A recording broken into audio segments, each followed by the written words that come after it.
The initial real purpose of the dietary recommendations was to reduce the incidence of heart disease, and they have failed to do that. And by many accounts, they have made our overall health worse. Dr. Philip Ovadia, thanks for coming on the podcast. Could you please begin with an introduction of who you are and a little bit about what you do, please? Yeah, sure thing. Great thing to be here with you and your audience, Owen. So I have been a heart surgeon for 25 years. And so I deal with the very advanced stages of heart disease. And for much of that time, I was a very unhealthy heart surgeon.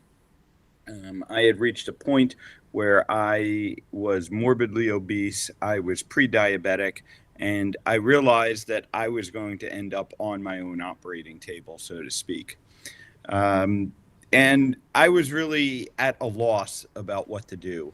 Like so many of my patients, I had tried following the traditional advice. I had tried eating less, moving more, and counting my calories and eating a low-fat diet. And I wasn't having any success. And more, I saw that they weren't getting any, improvement from following that advice either. Thankfully, I started to come across some different information. I started following some different advice. I eliminated sugar, started eating a low carbohydrate diet. I was able to successfully lose 100 pounds, and I've been able to maintain that weight loss now for, going on eight years now. Ultimately, I kind of migrated to a very low carbohydrate diet, what many people would call a carnivore diet. And I, now really am in the best shape of my life. And so that led me to ask, why I didn't know about this. And it led me down a journey to now help my patients prevent heart disease and try to keep them off of my operating table rather than having to do major heart surgery on these patients. Yeah, awesome.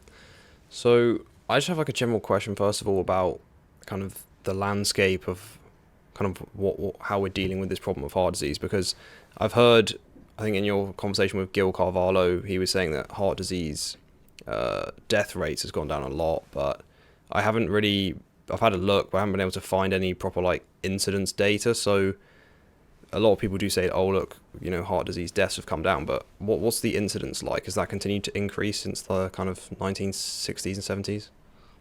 Yes, definitely so. So heart disease remains the number one killer, here in the United States and worldwide. It is the number one cause of death in adults. We have gotten better at keeping people with heart disease alive longer. So if you have a heart attack today versus, 50 years ago, there's a much better chance you're going to survive that. We have, things like stents and open heart, bypass surgery that I do, and medications that help to keep people alive longer. But we have a lot more people that are suffering from heart disease. And ultimately, heart disease is still the major thing that people die from. Here in the United States, it represents 25%, 1/4 of all deaths are due to heart disease. And the statistics are pretty similar throughout, the developed Western world. So heart disease still remains a major, major problem. And this is despite a increased focus on heart disease. Really starting in about the 1950s, again, here in the United States, heart disease was recognized as an epidemic, and a whole lot of resources have been put into combating heart disease. And like I said, medications have been developed, surgeries, procedures, but most importantly, dietary recommendations. And the initial, real purpose of the dietary recommendations was to reduce the incidence of heart disease, and they have failed to do that. And by many accounts, they have made our overall health worse. They have clearly increased the rates of diabetes and obesity, which are two of the primary risk factors for the development of heart disease. So we really aren't making progress against heart disease. Okay. Yeah, I'm really glad you cleared that up, because that's what I kind of thought was the case. A lot of people were saying, "Oh, look, we told people to eat less fat, less cholesterol, more polyunsaturated fat, and look, people Hmm. were dying of heart disease less." But I mean, if people were still getting heart disease more, that doesn't really, that doesn't really pan out very well. That we want to actually just prevent people from having heart disease. Like, sure, we want to help people survive as well if they do have a heart attack or other heart issue, but kind of to actually solve the problem, you want to kind of just stop it from happening in the first place. So yeah, what do you think the main causes of heart disease are? Well, I think it's pretty clear what the main causes of heart disease are. Those are insulin resistance and inflammation. And, in study after study, when you really look at it, those two factors come out as the primary drivers of heart disease, especially insulin resistance. You can go back and look at something like the Women's Health Initiative study, which published some data back in 2019 showing that insulin resistance um, carried with it about a 10 times risk, 10 times increased risk of developing heart disease versus someone that didn't have insulin resistance. And to contrast that, LDL cholesterol, which has been really our main focus, if you have elevated LDL cholesterol, your risk for heart disease only goes up to about 1.4 to 1.6x. So, yes, LDL cholesterol carries some risk with it, but it really pales in comparison to insulin resistance. And inflammation shows similar, increase in risk. So, ultimately, I believe the reason that we haven't had progress against heart disease is because we're focused on the wrong thing. And by focusing on cholesterol and making the dietary recommendations around cholesterol and developing medications around cholesterol, we've been addressing what really is a minor risk factor. And we really should be focused on insulin resistance if we want to get to the true root cause and be able to more effectively prevent and treat cardiovascular disease. Yeah. Okay. So how is cholesterol involved? Because I've heard some people say that, if the cholesterol's native, if it's in its normal form, it's okay, but once it gets damaged, then it becomes a problem. Or is there something else going on there? Yeah, so I certainly agree that cholesterol quality is a very important part of this, and probably more important than the amount of cholesterol that you have.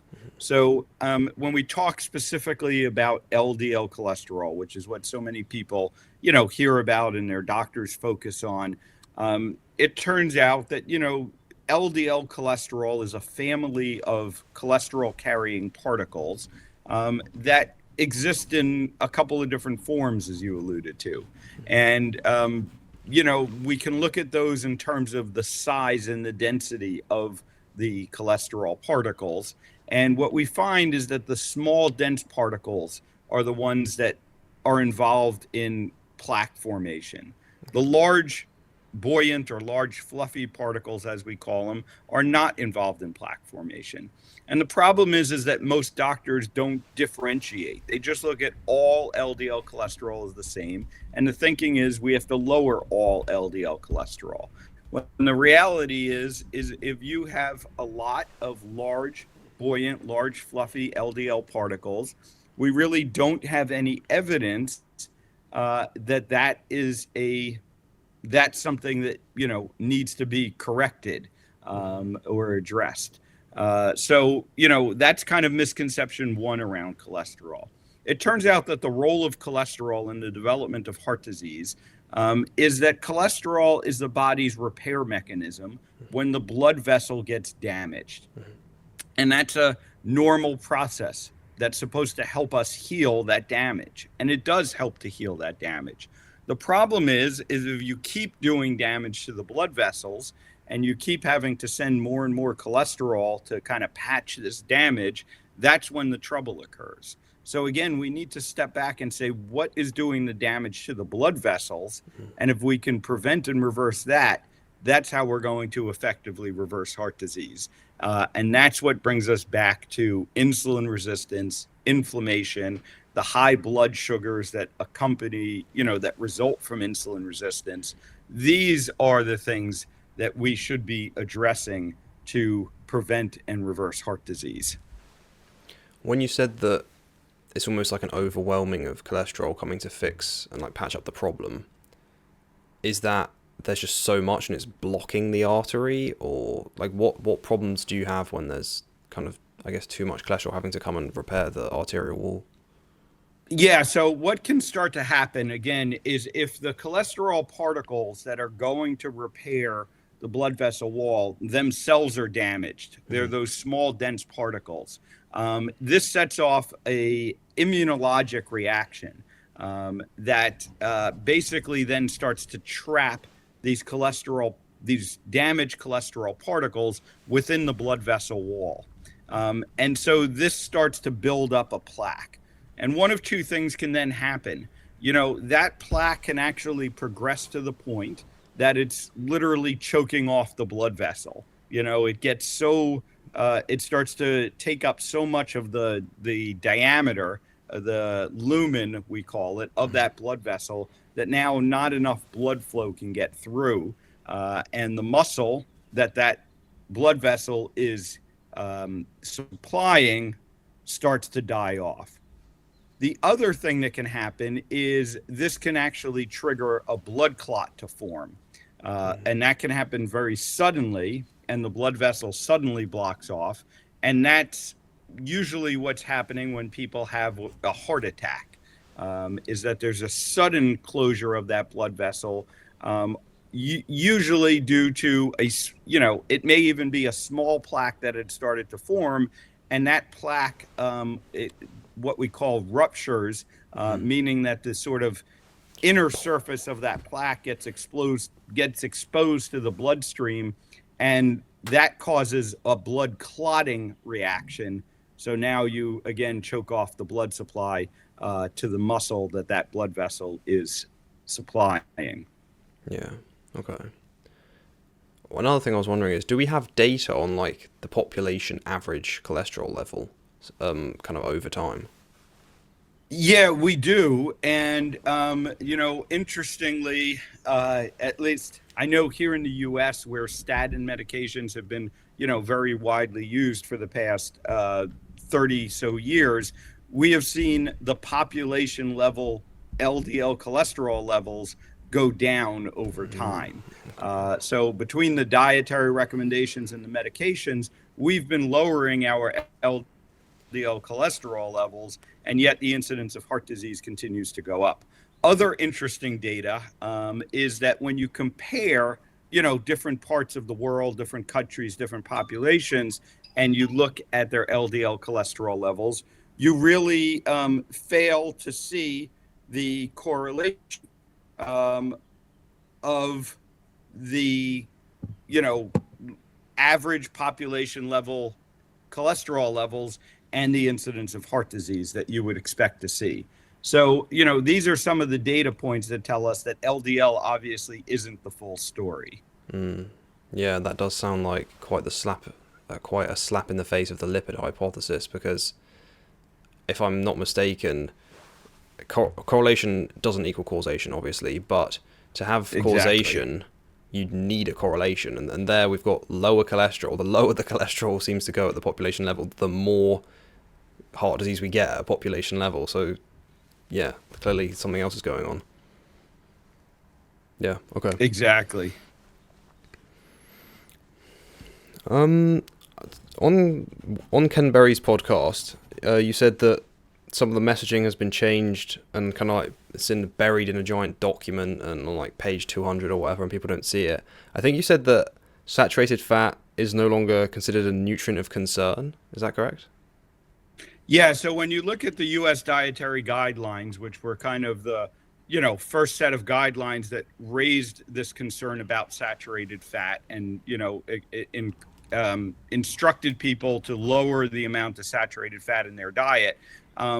As those guidelines have gotten reviewed and revised, which gets done every 5 years here in the United States, if you go back now to the 2015 version, they removed the limitations on saturated fat from those recommendations. But they didn't really publicize that. And so it's still, a widely held belief that saturated fat is dangerous in our food supply and that people should be reducing the amount of saturated fat, despite the fact that those guidelines were removed. And the reason they were removed is because we don't have the scientific evidence to support, that correlation between saturated fat consumption and the development of heart disease. When they looked at the totality of the evidence, when they do what are called meta-analyses, looking at all the evidence on saturated fat and heart disease, we find that it just doesn't hold up to scientific scrutiny. And so that's why it was removed from the guidelines. But it wasn't done so in a matter, they didn't come out with sort of the public announcement of this. It's just kind of buried in that very dense report. Yeah. So I've heard before that people say kind of limit saturated fat to 10% of calories. So you say 2015 dietary guidelines for Americans. So I could just search that up and go and find it because that's quite interesting. Yeah, and this has been covered in extensive detail. Nina Teicholz, in particular, has covered this extensively and continues to lobby the committee that forms the U.S. dietary guidelines here in the United States, which then largely get disseminated worldwide. To one of the areas of interest is kind of emphasizing that saturated fat is not an area of concern, shouldn't be an area of concern for people, as well as, trying to get acknowledgement that low carbohydrate dietary approaches are a scientifically validated approach to things like losing weight and reversing insulin resistance. And again, we have a wide body of literature supporting these dietary approaches, and it just gets ignored by the dietary committee now, time after time after time. Yeah. Okay. Let's talk a little bit about the diet side of things, because you mentioned that you went on a low carbohydrate diet to kind of lose weight, and now you've almost transitioned onto a pretty much zero carb diet, a carnivore style diet. Why did you decide to make that movement from a low carbohydrate to like a carnivore style diet? Yeah, it was kind of a gradual evolution, and I had been doing low carbohydrate diets for a number of years. I had, lost a lot of weight, was feeling better. And then, I kind of became aware that this was an option. And again, that's something that wasn't obvious at the time. And, I heard people like Sean Baker talking about carnivore diets. And so I got curious and said, at that point I was eating a pretty low carbohydrate diet to start with. And I said, there really isn't a whole lot more for me to eliminate to get to a carnivore diet. So let me give it a try. And I did. And I noticed even further improvement. I had some persistent inflammation. For me, it was what we call plantar fasciitis. It was pain in my foot that finally went away when I went to the full carnivore diet. And so I felt better. I felt even better than I did on the low carbohydrate diet. And I found it easier to maintain. I didn't really have to think about tracking and how many carbs am I eating. And, it just kind of, it's a very simple concept, which works well for me and having a busy life. I don't really have to think about, cooking and recipes, and, even shopping is pretty easy. And, I come home and I grab something out of my, refrigerator or my freezer. I throw it on the grill or in a pan for a few minutes and I'm done. And so it just fits my lifestyle well, and I continue to get great results from it. Yeah. So in your book, a big part of it is kind of eliminating the processed foods, eating real whole foods. Do you think carnivore diet is necessarily necessary for a lot of people, or is it really just cutting out the whole foods that's the main kind of the low-hanging fruit there? Yeah, I think cutting out the processed foods really is the mainstay. And then, you're of course left with animal products and some plant products. And for most people, I think, any combination of that will work pretty well. I think there are certain situations where a carnivore diet, because it's really an elimination diet, has some unique benefits.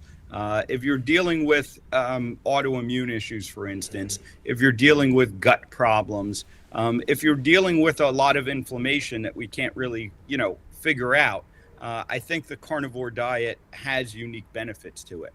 And then I think for most people, the inclusion of animal protein in the diet is vital. It is the most nutrient dense food that we eat. It is really the most nutritionally complete food that we eat. And so, therefore, I think it is very important to incorporate that into the diet. I think if you try and do a plant based, a whole food plant based diet, that can be done. You will see improvement compared to your Western diet, with a lot of processed food in it. It can be difficult to maintain well. You need to supplement because we can't get all of the nutrients that we need from plants. And at the opposite end of the spectrum, the carnivore diet, you can get all of the nutrients. You don't need to supplement. People usually find they're less hungry. They eat less often on that dietary approach. So I do think for most people, it's probably the ideal, at least base of the diet. And then whether you have to do a strict carnivore diet or whether you can, tolerate and add some plants into a carnivore based, animal protein based diet, is going to depend on your individual situation. And I think it's really up to each one of us as individuals to kind of do the experiment, find what works best for you, because that's how you take charge of your health, and that's how we get to best health. Yeah, that's a good point about experimenting there, I think, because a lot of science is done on kind of averages, but the truth is no one actually is exactly the average. So you could be either side of that. What Exactly. what problems do you actually see with processed food? Is it that we just overconsume them and there's too many calories, too much energy there, or are there specific ingredients that are, potentially inflammatory or etc.? Yeah, so I think it really ends up being both. When we look at the specific components of processed food that seems to cause the trouble, we can point at sugar and highly refined carbohydrates. Clearly can drive this process of insulin resistance and inflammation. And then the vegetable and seed oils, the fake fats, the processed fats that are in these, also are pro-inflammatory and drive this process of insulin resistance. And both have been well demonstrated. Um, then the issue becomes when you combine the typical ingredients of processed food, which is going to be refined carbohydrates, high fat, mostly polyunsaturated fats, and usually a high enough level of salt. It becomes hyper palatable, meaning that we keep eating it because what our body ultimately is looking for is nutrients. And these ultra processed food are usually relatively low or devoid of nutrients. And so we eat the stuff and, we might get a little bit full initially, but then our body says, wait, we didn't get the nutrients we need. So you need to start eating more. And this food is really engineered specifically to drive our hunger. The food companies just want to sell more food.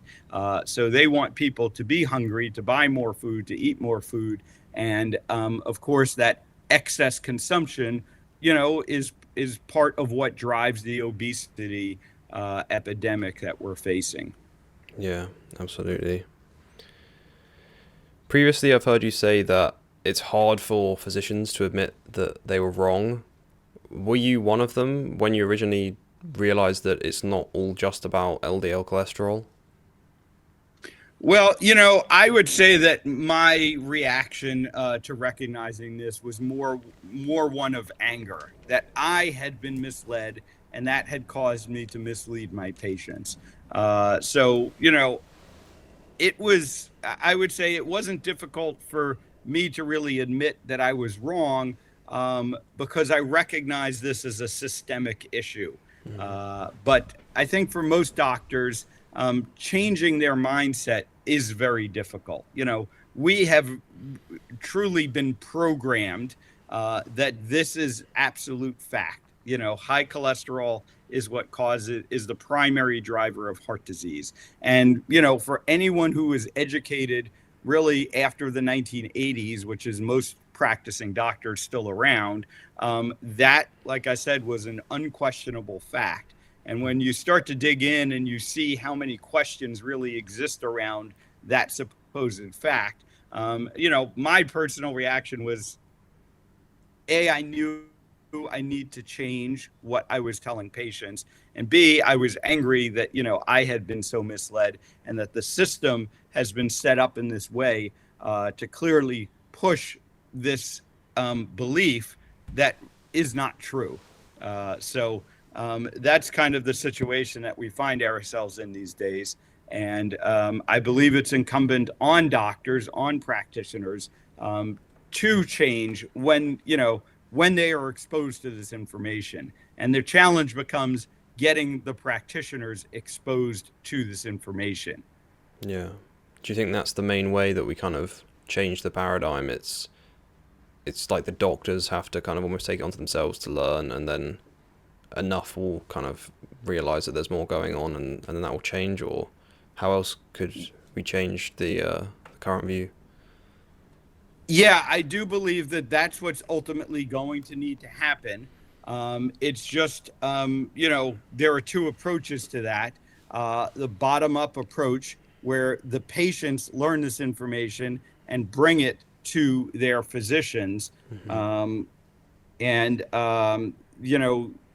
that is something else that needs to happen, because we can't wait for the system to change. The system um, isn't a isn't really incentivized to change. It doesn't have reason to change, and so individuals, hopefully working with their practitioners, are ultimately going to drive this change. Yeah, I know you've got other stuff going on, so we'll wrap up soon. Um, how does it kind of feel for you to be almost kind of thrust into the limelight a bit? A few of your interviews have had multi millions of views. Yeah, it's I'll say it's not something that I expected to do. It's not something that I expected to happen. It's really not something I need to do, in the sense of I had a very comfortable life as a heart surgeon. But it is something that I've been driven to do because, again, this is how we effectively get this message out. I mean, I can only meet with so many patients in person. I can only work with so many patients in person, one on one. So being able to do this at scale, and all of the practitioners and the non-practitioners that are trying to get this information out to the people, I think that is our primary mission. Because, as I said, we got to get this information in to as many people as possible, and that's how we really start to make systemic change. Yeah, I think that's great. I really do think you are helping a lot of people. Um, if people want to find more of your work, maybe work with you or kind of get some advice, where can they go? Yeah, so you can really find me at iFixHearts. That's where I am on most social media platforms, and you can go to ifixhearts.com is the website. Me and my team, we work with people in many different ways. I do have a private telemedicine practice where I work with people one-on-one on these issues. We have coaching programs, we have courses. The book, Stay Off My Operating Table, is another great resource for people to start with. And really, if you come to ifixhearts.com or find social media, you can get all of that information. Yeah, I'll put the links to all of those social medias and the book and the website in the description of this episode so people can check that out. Thanks for doing this, Philip. I really appreciate it. Thank you, Owen. Have a good rest of your day. All right. Have a good one. Bye.